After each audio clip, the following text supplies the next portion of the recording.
So I want to show off the Windows Phone 7 UI. This is the lock screen here. And there it goes.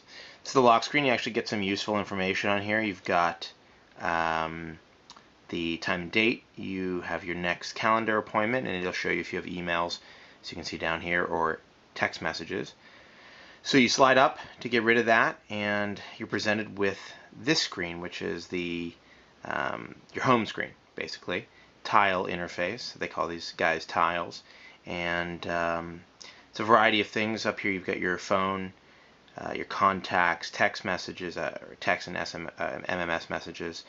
It's an inbox there. Here's another inbox down here. You can put favorite people on here. You have your Xbox Live. You can actually pin pretty much anything you want to this. You can pin playlists or applications or people. So pretty cool idea, and it works really well. If you can't tell, the touch response is really solid on this. Really tight, feels extremely cohesive, and just generally has some of the snappiest response in a UI that we've seen on a smartphone. Very competitive with something like iOS 4, and I actually think outclasses most of what we've seen from Android in terms of the smoothness and speed of the UI. So just want to run through a few things here. We can start with the calendar. Looks something like this. That is the agenda view. You've got a day view as well, and you can zoom out to a month view and take a look at, just zooming in and out, you can see how fast it is. You can flip up to different months like this, and it's kind of cool. It shows little clusters of text inside of these boxes. They don't actually represent what's really in there, but if you've got a bunch of events happening, you'll see them in there, and if it's only a few, you'll see, I mean, if you get a bunch of things, you'll see 3 lines. If you only have one, you'll see 1 line. Works like that. Kind of makes a lot of sense. Down here is that you see these menus all through the UI. You can pop them up and get further options. It also shows you what some of these icons represent if you don't know. Fairly straightforward. So that is what the calendar looks like.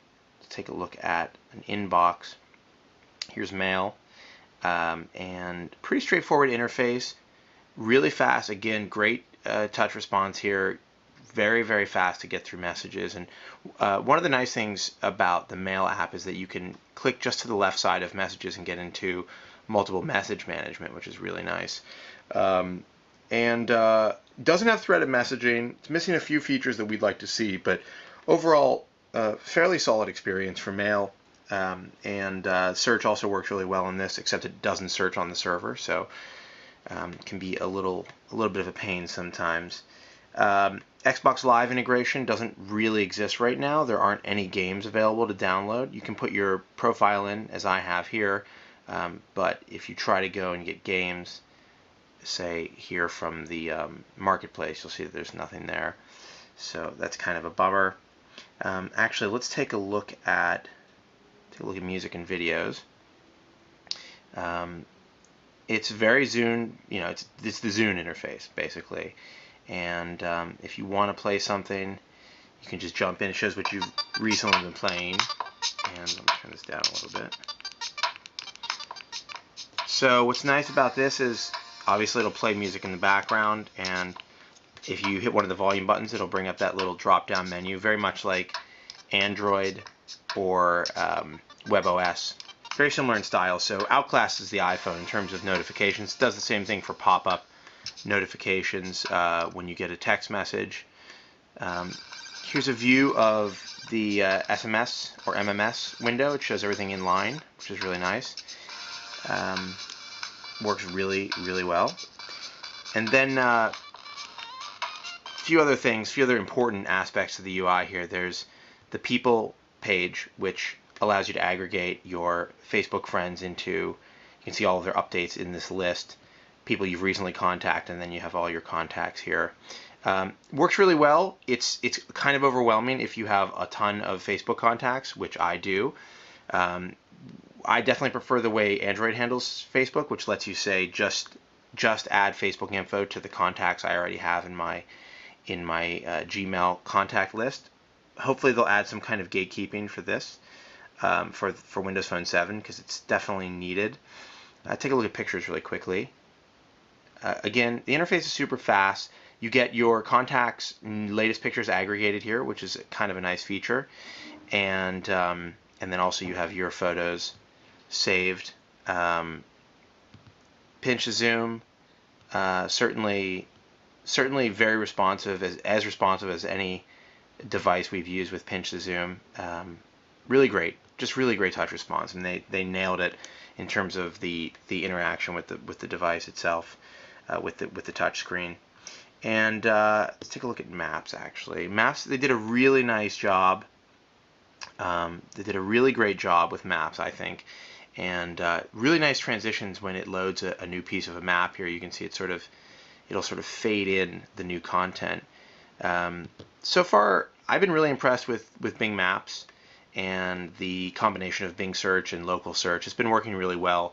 There's no navigation here, which is a little bit of a downer, but hopefully they will include something around the launch of the phone. It'd be great to have some navigation included. Obviously, carriers will probably be bundling navigation, but we'd like to see something more along the lines of Google's integrated navigation. And that's the gist of the UI. There aren't a lot of apps here. There's very little download. Something like this weather app can be downloaded, but it doesn't provide any glanceable information. Isn't really very interactive. There's just a few sort of demo apps like a unit converter and level that they have. Really, the strength of this device is obviously in what kinds of apps are created for it and how they take advantage of something like these tiles. Obviously, it would lend itself to Twitter updates or RSS feeds. We're hoping that comes to this fairly soon, obviously before launch, and the Xbox Live integration is a big deal. We haven't seen any games on it yet, so we're really looking forward to that.